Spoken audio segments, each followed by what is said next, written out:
Vamos começar agora a nossa fase aí de análise do comportamento do mercado no mês passado, né, com os nossos indicadores. Eu vou começar com você, Milad. O que você conta para a gente sobre a largada dos veículos novos em 2025? Bacelar, a gente começou o ano de forma negativa olhando dezembro, mas é normal. Normalmente em dezembro se vende muito veículo. Em janeiro a gente costuma ter muito gasto pessoal, né? Tem uma série de aspectos que acabam influenciando a venda de veículos. Então, assim, a comparação correta deveria ser com relação ao mesmo mês. E nesse sentido a gente se saiu bem. Foram mais de 160 mil unidades ano passado, esse mês de janeiro, sendo que o aumento de 4%, mais de 4% para os carros e de 8,5% quase para os comerciais leves. Então, assim, a gente começou o ano nesse ponto de vista de uma forma bem interessante. No combinado, mais de 5% de aumento. Então, está extremamente positivo.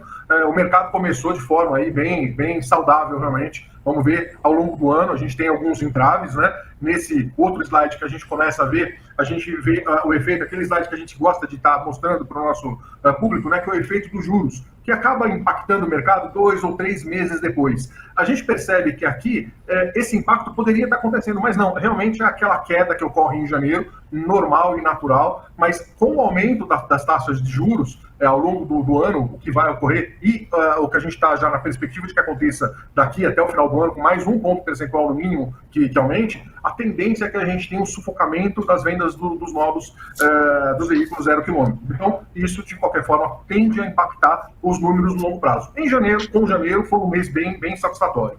Bom, por fim, o que eu gosto também, a gente gosta de estar apresentando esse slide que mostra aí o comparativo dos segmentos, né?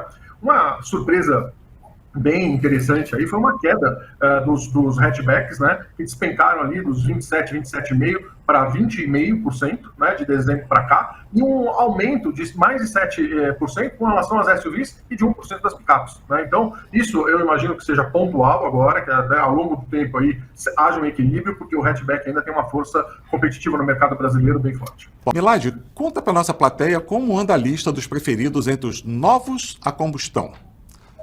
Aproveita também e analisa o ranking de vendas só no varejo e nas diferentes regiões do país. Atenção, se o seu objetivo é um carro a combustão 0 km, olho vivo para não perder nenhum detalhe.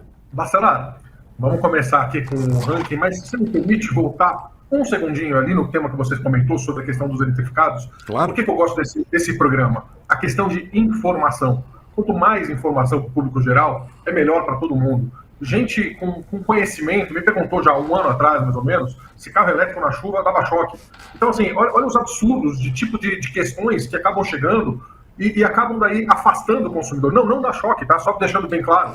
Então, assim, isso é muito importante, a gente conseguir divulgar boas informações para o mercado. E esse programa é parte desse processo. Então, é um dos motivos que me atrai, tanto poder falar para o público em geral, para um público especializado também da indústria que está nesse mercado. Então, assim, é muito bacana conseguir compartilhar um pouquinho de conhecimento. Bom, com relação ao ranking, né, voltando aqui ao que mais interessa, o que a gente verifica, né, no primeiro mês do ano, a gente não tem muita conversa do que pode fazer. A gente né, muita alteração com relação ao que tem, porque o comparativo só tem de janeiro. De qualquer forma, a gente verifica que a estrada já entra com um destaque bem grande, né?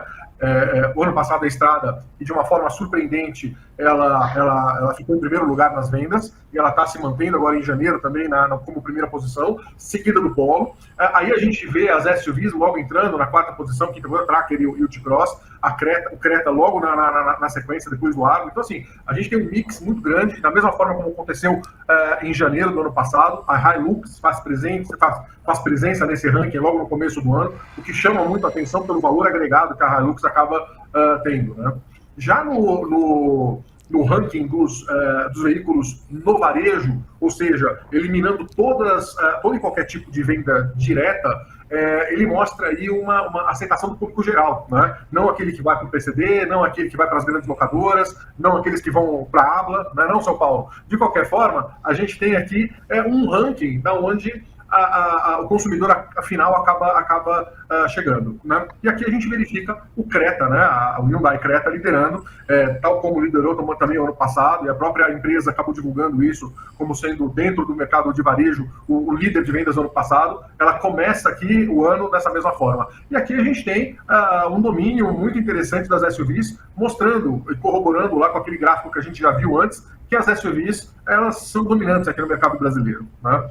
O ranking segue completo, a gente não vai ficar passando todos, mas olha que interessante aqui no final, os eletrificados da BYD aparecendo, né? A gente tem essa movimentação cada vez mais. Lembrando que uma vez esses carros estando dentro do consumidor final, ele vai estar, dentro de algum tempo, dentro do mercado de usados, né? E aí o Enilson vai ter cada vez mais aí possibilidade de estar conversando conosco sobre esse tipo de veículo, e aí o Ricardo Bastos conseguindo colocar ainda a cereja do bolo para a gente. Então, olha só, né, num tema desse daqui a gente consegue falar com todo mundo.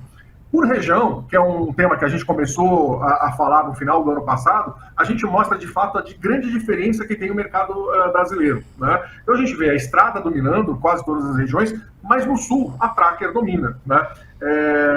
E aí, de fato, a gente vê aí algumas alternâncias, se bem que alguns veículos aí aparecem em quase todos os rankings, né? O Polo aparecendo em quase todos, exceto no sul.